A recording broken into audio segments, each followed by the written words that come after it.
Flesh and Blood has always been a game that rewards calculated risks and strategic planning ahead. Whether you block with a card this turn, or pitch and swing it, or pitch it away to swing your weapon so that you have it for later, everything about the game has always come down to what do I do with these cards in my hand at this current point in time. The most recent win at Pro Tour Los Angeles from Arthur Last Name really encapsulates this whole idea. The simple decision of when to use his sink below really solidified his ability to actually analyze the game, move forwards, and win the game. But enough about all that, who gives a shit? Let's talk about the Twitter discourse getting angry at Scab Skins. It's probably been pushed to the forefront of a lot of players' minds because of the fact that KO is currently, as per his namesake, going on a rampage. Wait, no, that's the other one. The idea behind Scab Skins being a bad card seems to boil down to you roll a 6 and you win, you roll a 1 and you lose. The high variability of the actual dice that you roll can completely swing a game in one direction or another. And that's not really fair now, is it? Is it fair? Fair? And it got me thinking, what exactly makes a fair deck in Flesh and Blood? So I'd hope you join me along in this brief journey to make the fairest deck that we can in Fab's history. And it all starts with one thing, obviously. What hero do we pick? Well, if we think about it, heroes who have been introduced later on have a higher power scaling than heroes that were introduced early in the game. That's just how game design works. So maybe we should take a look at the core 4 heroes that were introduced in the game to start off with, and given their age, we should probably go and have a look at the one that has the least amount of living legends points, and we can build a deck around them. The fact that they've been around for so long and they've only gained an X amount of living legend points compared to all of the rest definitely would go to show. It's Rhinar, isn't it? No, it's fine. It's fine. It's alright. It's alright. We can do this. We can do this, I believe. Alright. What we need next is making a good Fab deck is like making a good soup. You gotta start with nice, good bones. That's so stupid. So let's go and have a look and see if we can find somebody who recently performed decently well on a Rhinar deck. Here we go. We have a guy called Rhinoceros. A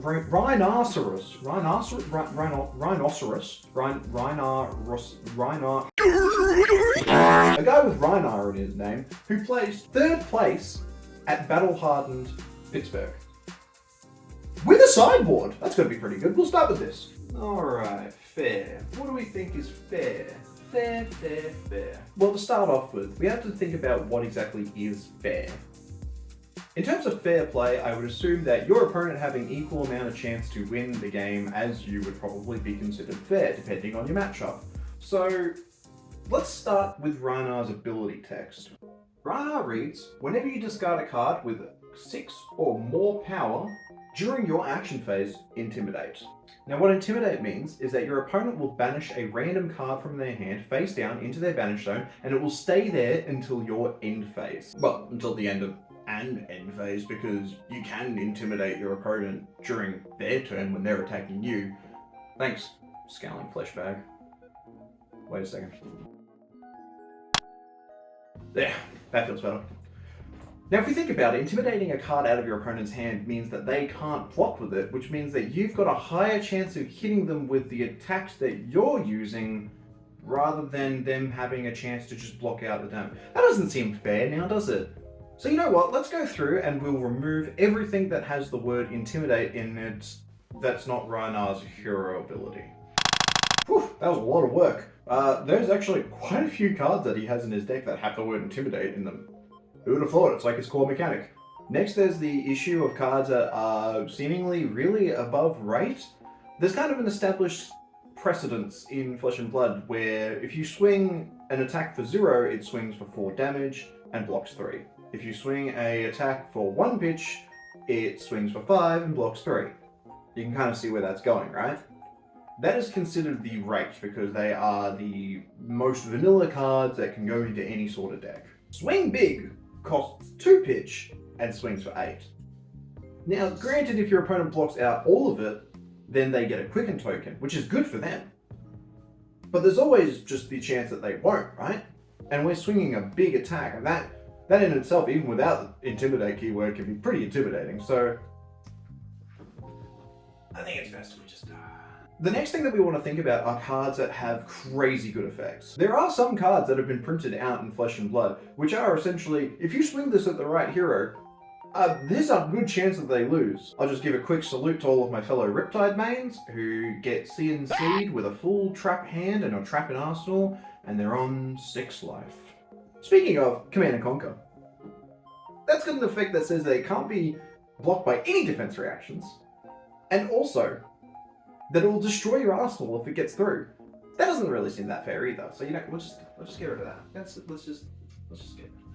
Enlightened Strike also has a crazy effect, and it's also technically above rate. You swing for 5 damage, cost 0. As an additional cost, put a card to the bottom of your deck, and then you can choose one of 3 modes. Either give it Go Again, which is a second action point, which isn't very fair. I don't want to have more action points than I'm assigned at the start of the game. Or you give it +2 power, and it's a 0 for 7. Or it lets you draw a card and then put a card in Arsenal afterwards. None of that really seems fair either, so let's just, move along.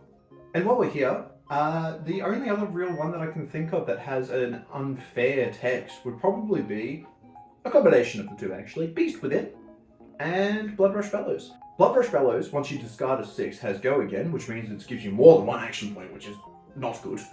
And on top of that, it will give all of your brute attacks +2 for the rest of that combat chain. If you discard a Beast Within with a Bloodrush Bellow turn, that means that you don't even discard a card because the Beast Within will actually replenish itself in the form of card draw, and then on top of that, all of your brute attacks will have +2, which means that you get Mandible Claw for 5, Mandible Claw for 5, Swing Beak for 10?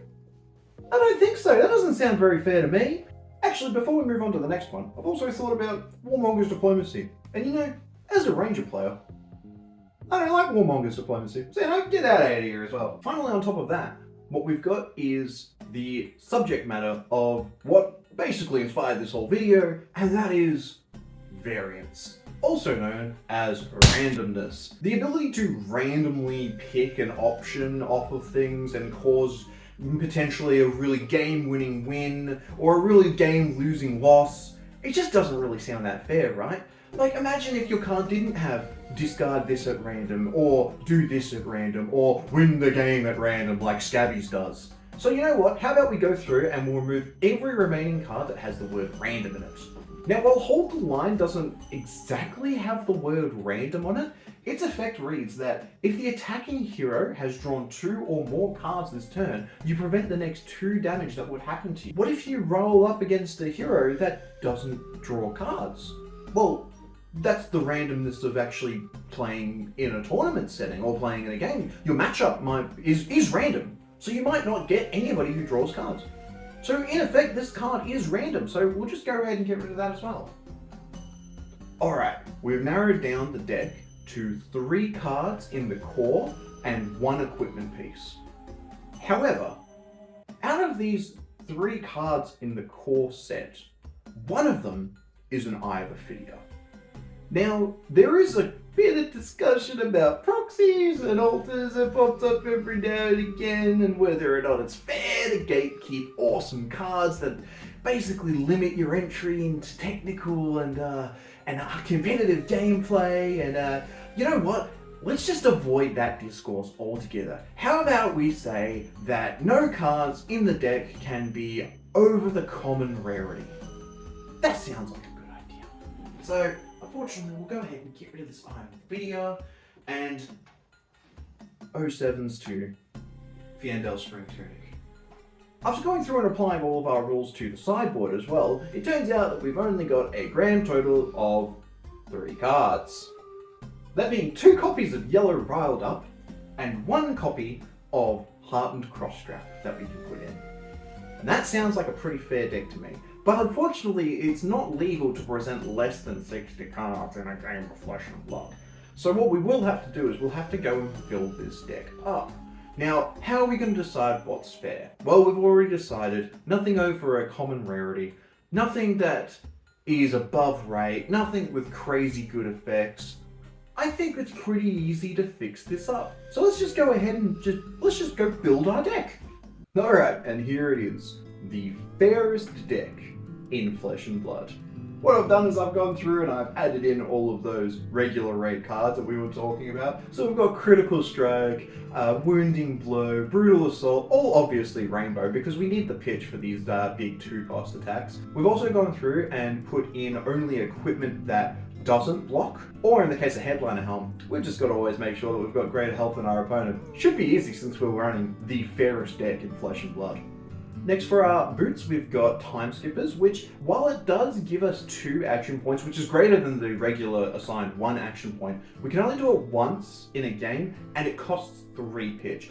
I think that's pretty fair. Plus, nobody likes getting ALS looped, and we kind of want something to break out of it, right? Goliath Gauntlet, only on attacks that swing for 2 pitch cost or greater, and it only gives them +2, and only once per match, which is very fair if I do say so myself, because we don't have very many 2-cost attacks. Then of course we've got the Blossom of Spring, which allows us to crack it at any point during the game and gain 1 pitch. It's like a Fiendel Spring Tunic, but you can only do it once per match, which seems a lot fairer to me, and it's common, and it doesn't block. Beautiful work. As we scroll through, you can see that we've got a new card from Heavy Hitters called Bone Breaker Bellow, which gives us the access to the Beat Chest mechanic, which means we get to discard a card from our hand. This does not discard at random, and it gives us the ability to gain extra damage. It does have Go Again, which is a little bit of a pain, but unfortunately if I was going to go through and do this without adding a little bit of leeway, we'd be under 60 cards, so I've just put those in. We've also got Smash with Big Tree, which, if you're an observant watcher, you'll notice this is above rate because it costs 2 and swings for 7.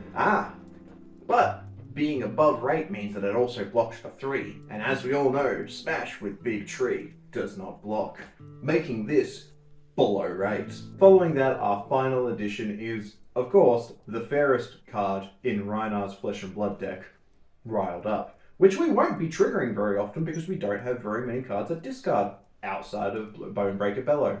What this deck will achieve is we will be able to pitch and swing every now and again for some amount of damage, and we might intimidate once or twice. Riled Up is pretty fair because we only have 1 card in our whole deck that actually enables its effect. So that seems pretty on rate as far as I'm concerned. And then finally, just to, fill it out a little bit and actually get the 60 cards, we've got our Titanium Baubles in, which are blue and block for 3, spectacular rates.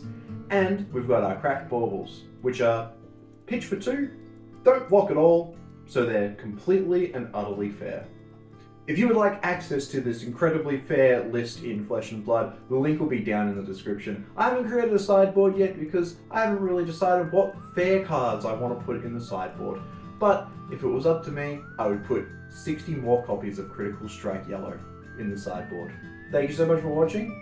Enjoy the rest of your day.